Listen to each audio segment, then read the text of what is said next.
Mamdiara Sagnan tient son kiosque sur l'esplanade du complexe sportif Dakar Arena. Elle propose de la restauration. Tous les jours de match, elle est sollicitée par les supporters et les passionnés de la balle orange. Oui, ça va bien, on se sent bien. Il y a des clients qui font des va-et-vient, on arrive à vendre pas mal. Le fait aussi de participer aussi, c'est un avantage pour les prochains matchs ou bien pour les prochaines éditions à venir. Cette jeune entrepreneuse saisit l'opportunité de la BAL pour accroître la visibilité de son entreprise. C'est en quelque sorte une exposition pour mon business, parce que comme je l'ai dit, ça nous permet d'être plus connus en quelque sorte. Il y a des gens qui ne connaissaient pas Black Spoon, qui ne connaissaient pas le concept de Black Spoon, qui nous ont demandé notre numéro, ils ont bien aimé le concept qu'on produit et tout ça. D'autres vendeurs occupent des cantines situées dans le hall de la salle, parmi eux Sucré Américain, une start-up spécialisée dans la production et la vente de jus.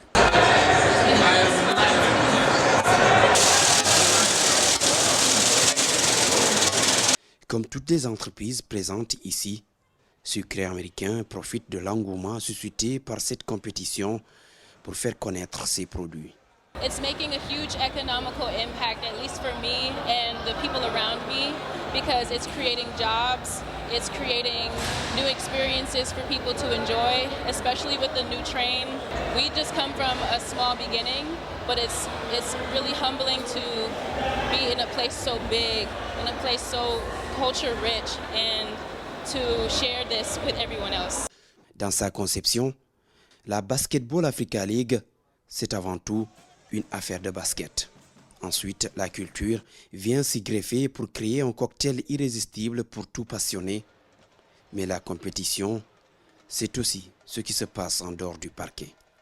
Dès le départ, quand nous lancions la Ligue, nous avons parlé de faire de cette Ligue une locomotive de développement économique.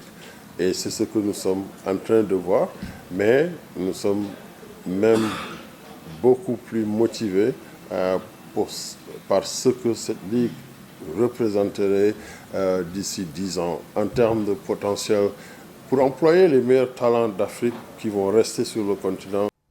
L'ambition de Amadou Gallo Fall, président de la BAL, est de faire de cette ligue un moteur de la lutte contre le chômage des jeunes sur le continent.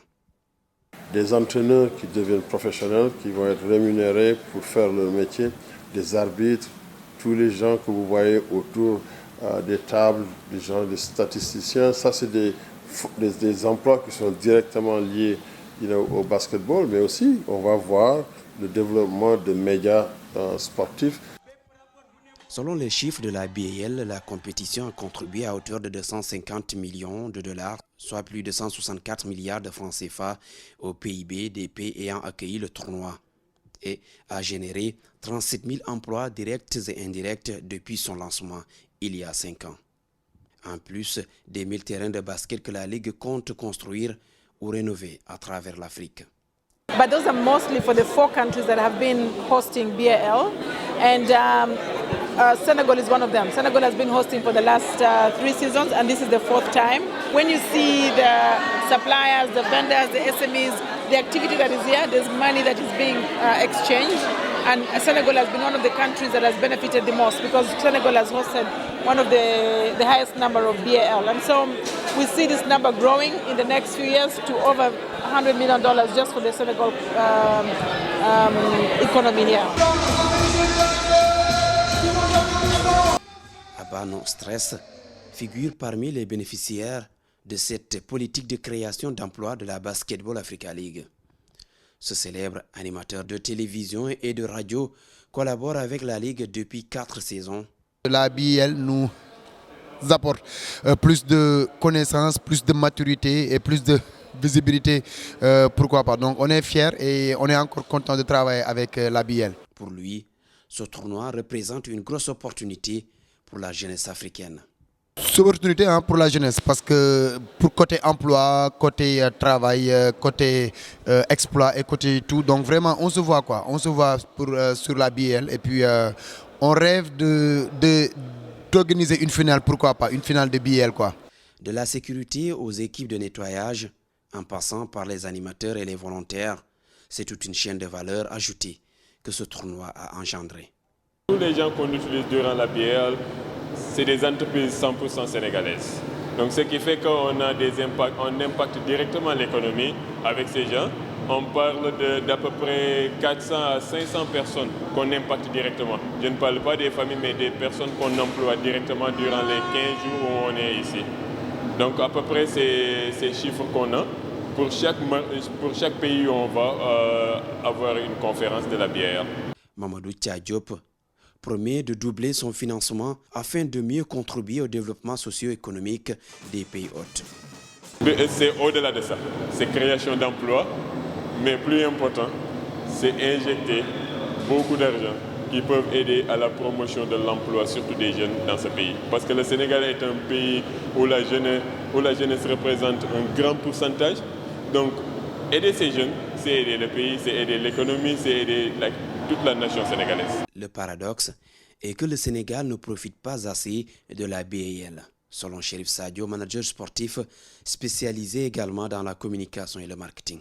Les organisateurs révèlent que la BAL a un impact estimé à hauteur de 250 millions de dollars sur le PIB de l'ensemble des pays ayant accueilli cet événement.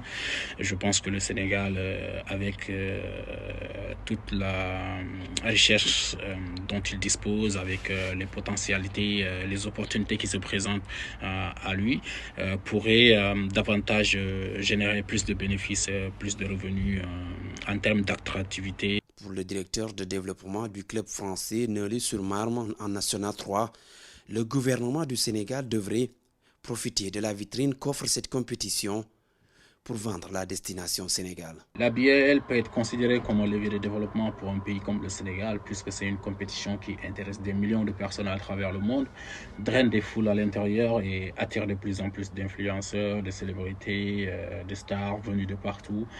Le Sénégal étant un pays stable sur le plan sécuritaire, avec un riche patrimoine culturel et historique, devrait mieux se positionner dans sa collaboration avec les organisateurs de cet événement pour mieux vendre la destination Sénégal. Pour la 4e fois de suite, Dakar abrite la conférence Sahara. Chaque année, une centaine de personnes s'activent à l'organisation de ce tournoi. Selon ces chiffres, en 4 ans, la compétition a contribué à hauteur de 20 millions de dollars, soit plus de 13 milliards de francs CFA au PIB du Sénégal.